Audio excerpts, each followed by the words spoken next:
Tonight on Life and Times. What do wounded soldiers come home to when they return from Iraq? I just remember telling him, Gunny, we can build on this. Because my biggest fear was that he may not be able to see me, hear me, speak to me, and may never remember me.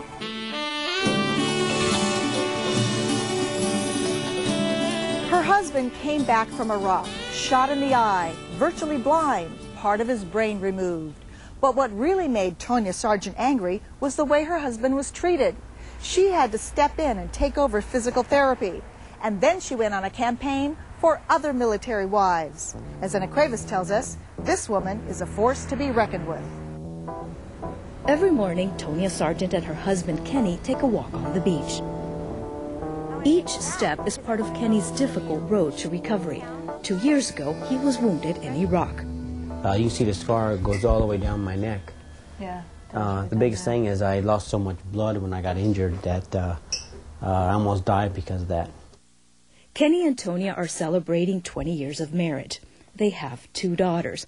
They're fully aware of the toll injuries take on marriages. The divorce rate among injured military couples is a stunning 90%. That was his biggest concern from the beginning was, you're going to leave me. I said, I'm never going to leave you. I will always be here to take care of you. It was August 2005, and Kenny, then 36 years old, was a master sergeant with the Marines. He'd been in the first Gulf War and was back for his second tour. He'd only been in Iraq for 4 months when his convoy was ambushed. Tonya was back in Camp Pendleton. The afternoon of August 5th, the phone rang. It was an officer from her husband's unit. And then those words come across the line, you know, has anyone been to the house? Which to a military spouse, that's not what you want to hear. And I said, no one's been to the house. And he asked, are you sure? And I said, is he dead? And he said, no, but it doesn't look good. Unfortunately, one of the rounds ricocheted off the door latch. It went in my right eye, went through, came out the left side of my head, put a hole in my head about the size of your hand. It talked about the eyes, the ears, loss of brain, not stable. What goes through your mind at that time? Everything. Your whole life, your future. The first glimpse she got of her injured husband was this photo in the New York Times. It was not an intimate photo. I mean, it was, you know, a bandage, but you could see that he was able to interact. Eventually, she was able to fly to the Navy hospital in Bethesda, Maryland. So before I walked in, I just took that deep breath and put that smile on and walked over to a man that I did not recognize. Swollen head, staples all around, dry blood, bruises, tears. So I approached the bed and reached down and kissed him on the forehead and held his hand, and I said, I know that you can't speak, but just squeeze my hand if you know who I am. He did. Kenny, nicknamed Gunny, had lost 1/4 of his skull and 2 inches of his brain. His jaw was shattered and half of his face was paralyzed. He also couldn't speak. He was blind in one eye with only partial vision in the other. And I just remember telling him, Gunny, we can build on this. Because my biggest fear was that he may not be able to see me, hear me, speak to me, and may never remember me.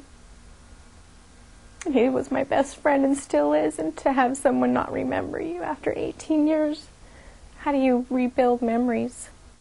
He stayed in the hospital for a month with Tonya by his side day and night. It was during this time she began feeling abandoned by the system. She had no money, her daughters were at home alone. She needed support, financial and otherwise, but it wasn't there. I should have been taken to Navy Relief, had money in my pocket. My children had to stay here.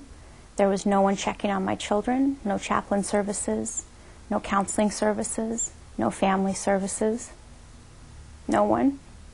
To leave a 15 and a 17-year-old here with no one. After Maryland, Kenny got transferred to the Veterans Hospital in Northern California. But Tonya says she didn't quite have the same level of support there. Plus, she felt she couldn't take care of him the same way that she had in the past. So, after only a few months, she decided to move back to Camp Pendleton and take care of Kenny at home.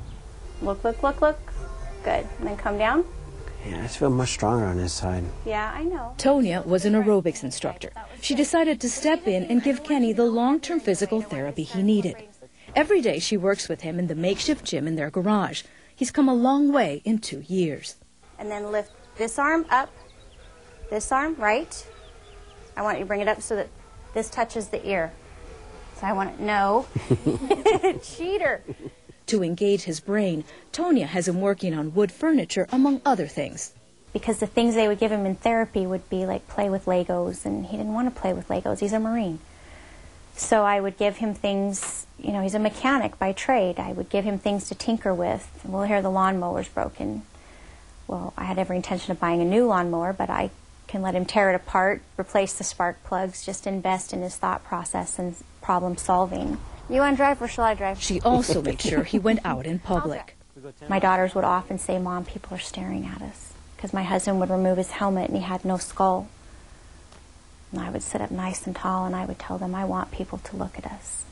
I want them to see your father and I want them to see our family. Because we're casualties of this war. And if we're too ugly to look at, then they should look away. But if we're not, they should question. And hopefully they will come and thank him. And 9 times out of 10, they would come and thank him. Look your left. His eyelashes have to be plucked, as well as fluid applied to his injured eye.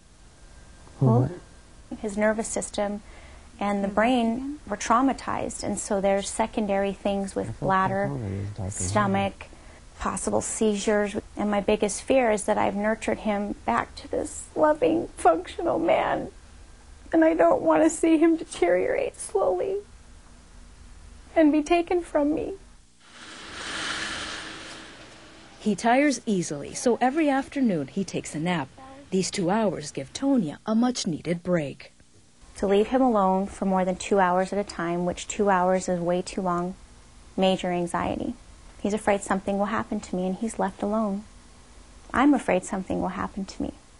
So I have to not only plan for life, but I have to plan for death. What kind of toll has it taken on you to bring him back to the level that he is today? I have given 100% of me to recover him, which leaves nothing for me. But I try to take the negative and recycle it to empower me and to encourage me. Are there any moments that you ever say, I'm just going to give up and I'm Every getting out day. of here? Every day. But she hasn't. In fact, she's found the energy to help other military families through work with nonprofit groups like Soldier Fund and Operation Homefront. And she's sharing her story with anyone who will listen. She's gotten extensive media coverage, and she's been the keynote speaker at events for military families. But she wants to do even more. She wants to set up a foundation to make sure others get the support she hasn't. I'm fortunate my wife is here by my side, because even though she doesn't realize it, she does a lot for me, more than anybody's ever done before. The sergeants are living in military housing, waiting for his veterans' benefits to kick in. As for a regular job with a steady paycheck for Tonya, that's out of the question. For now, this is her full-time job. I have to understand how he feels on the inside so that I can nurture that and complement that. Because my job, I use this analogy, he's the flag, I'm the pole. I'm just, as a spouse, I complement my warrior. I never smell your hair. You smelling me? I'm Ana Cuevas for Life and Times. You can see this and other stories about how the war has impacted local families on the Life and Times blog. Just go to kct.org and click on the Life and Times blog.